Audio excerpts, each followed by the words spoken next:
We're going to have a look at multiplication of fractions, and the good thing is that we've actually done most of the work for this already when we were making equivalent fractions.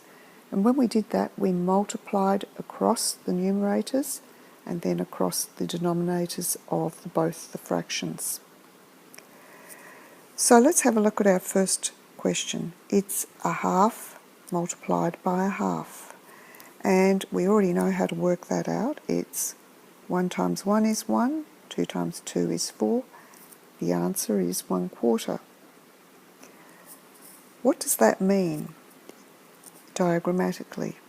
Well, if we start with the initial half of a circle, so that's the shaded bit, that's represented there by that initial half.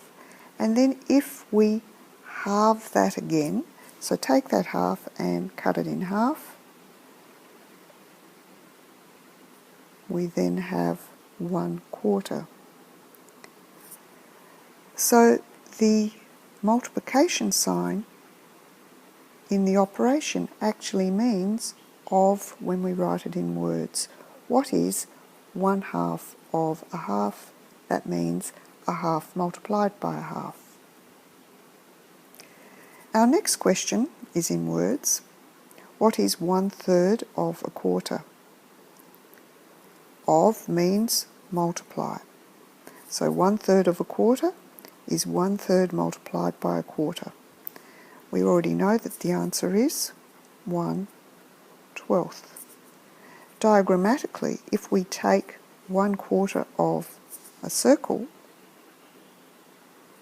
that's the initial 1/4, and then find 1/3 of it, so divide that quarter into thirds,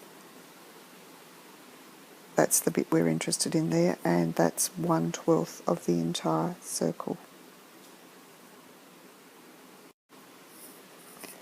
Now we're going to practice some multiplication, and we're also going to do a little bit of simplification, because as we can simplify denominators and numerators with common factors, so we can simplify across multiplier signs in fraction operations if we can find common factors. So for instance, in this problem we have 2/5 multiplied by 3/4. You can interpret it as 2/5 of 3/4 or 3/4 of 2/5. Either way is fine. But if you have a look across the multiplier sign, you've got a 2 in the numerator, a 4 in the denominator. There's a common factor there of 2, and we can simplify across. So 2 divides into 2 once, 2 divides into 4 twice. So we've now simplified. We can actually now perform the multiplications because there are no other common factors. So it'll now be 1 times 3 over 5 times 2. So the answer will be 3/10. In our next one, again, you should be able to find some common factors across the multiplication signs.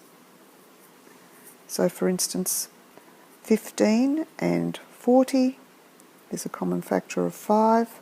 5 goes into 15 3 times, 5 goes into 40 8 times. With the 9 and the 27, again there are common factors.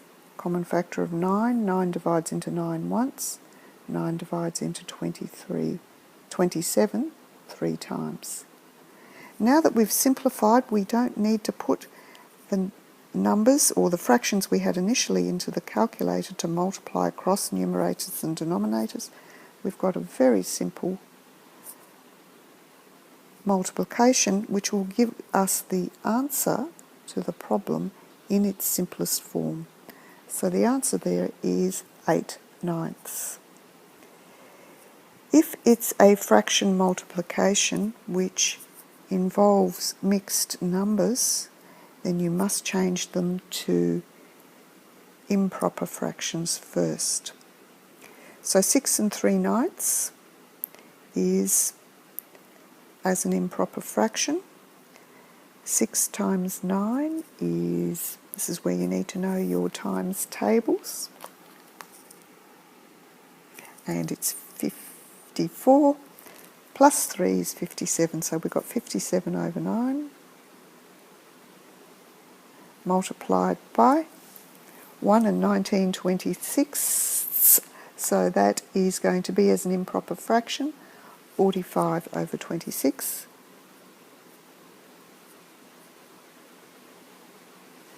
Are there any common factors there across the multiplication sign? Because otherwise we're going to have to put the numerator multiplication and the denominator multiplication into the calculator.